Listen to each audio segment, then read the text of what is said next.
Hello there guys, and welcome back to the channel. So in today's video I'm gonna be picking my 17th rank for 6-star. So currently I am quite fortunate with the rank ups that I have and the amount of them. Obviously there is one that I wish I could just snap away and replace, but let's go over them. So I have Dr. Doom, Silver Surfer, Hercules, Omega Sentinel, Guardian, Ragnarok, Gore, Nimrod, Mephisto, Kitty Pryde, Mr. Fantastic, Human Torch, and then we have Mr. Negative, Archangel, Kingpin, and Rintrah. So those are my current rank for 6-star champions, and I just managed to get enough catalysts to take up my next champion, largely thanks to Zone 25 Incursions run, and then obviously the Battlegrounds season rewards from Alliance participation helped out, and basically I had to piece together the remaining bits, and we finally managed to do that. So what are my rank up options?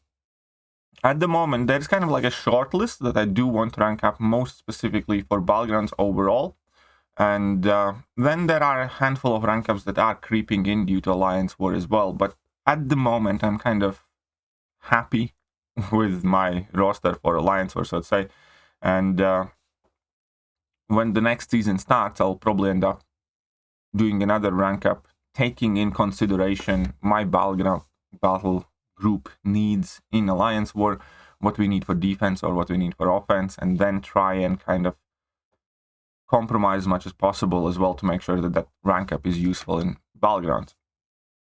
But ideally, kind of like the MVP champions that I have yet to rank up in Battlegrounds, we obviously have Tigra. Tigra is rank up for near future as well.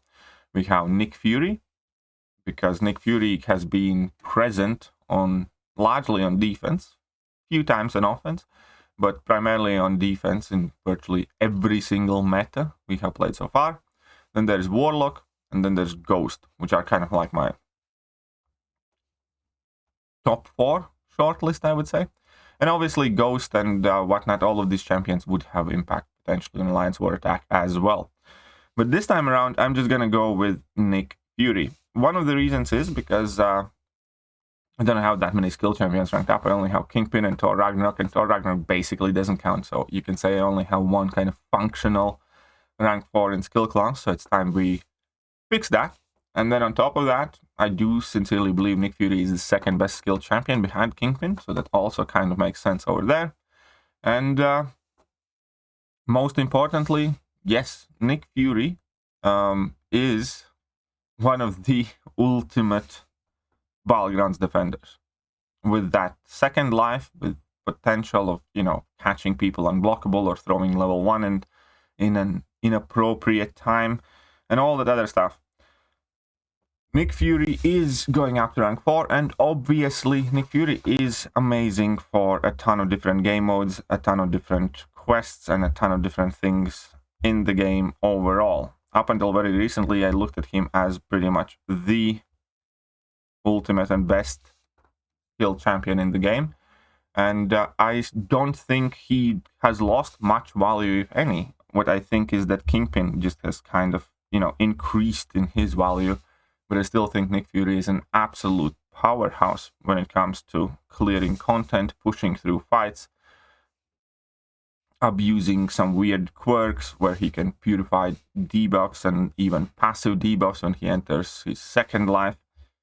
So, Nick Fury is going all the way up to rank 4. Nick Fury is going to be my 17th rank 4 champion at this point, and it's going to be interesting to see, who is next.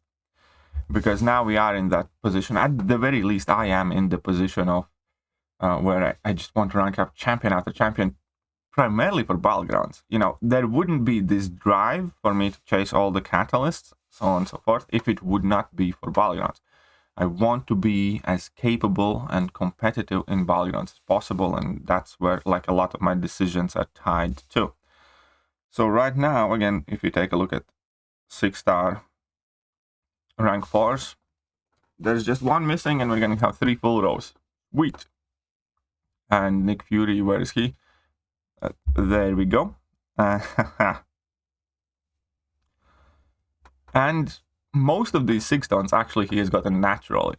I did give Nick Fury some signature stones at the very beginning of 6 stars, because he was one of my first rank 3s, and I had to get my prestige up slightly, which was a mistake in hindsight.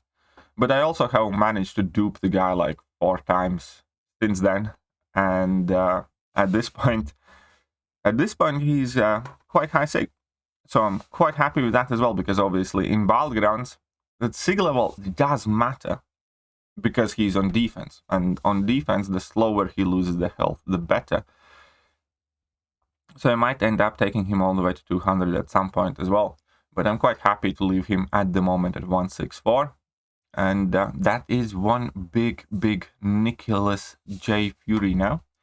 And obviously, Nick Fury is still perfectly capable offensive champion in Battlegrounds as well. I have used him offensively multiple times. But that is pretty much always in a pinch. When you draft Nick Fury, you plan on slapping Nick Fury down, and opponents are going to struggle. One of the things that I wanted to point out as well for one of these metas, where we can take a look at the Battlegrounds metas, is in this week 4, and I didn't rank up Nick Fury because of this interaction at all, but in week 4, when Nick Fury is placed on crit me with your best shot node, he doesn't actually degenerate and doesn't lose health in his second life. So I thought that is an interesting tidbit to point out. With crit me with your best shot, Nick Fury, well, like any other champion, doesn't take any damage that is not critical. That includes liquid courage, that includes double edge, recoil, or whatever. But it also includes his own passive degen when he enters second life. So in week 4, he is truly going to have 2 full health bars. And how nasty is that going to be to deal with? Oh, I can't wait. It's going to be Timeout City. I predict it is going to be a Timeout City.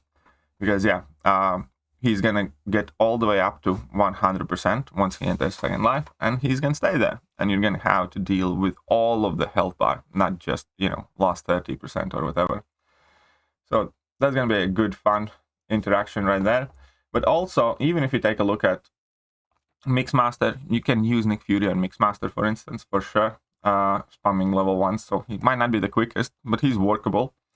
Also, whenever Nick Fury gets auto-blocked, he places a bleed on opponents, and he has Disorient. So I do think he might potentially be somewhat usable in the second week, maybe not. And the last week as well. Last week, pretty much anybody can be usable. So I do think that for the upcoming season specifically as well, he might be able to do some work offensively, but that doesn't even matter as much, because we all know that he's going to absolutely destroy defensively. And he has virtually every single meta so far.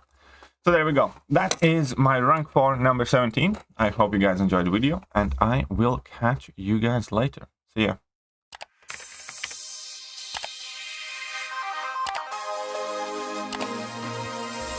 Hello there guys, and welcome back to the channel. So we have all the information about the next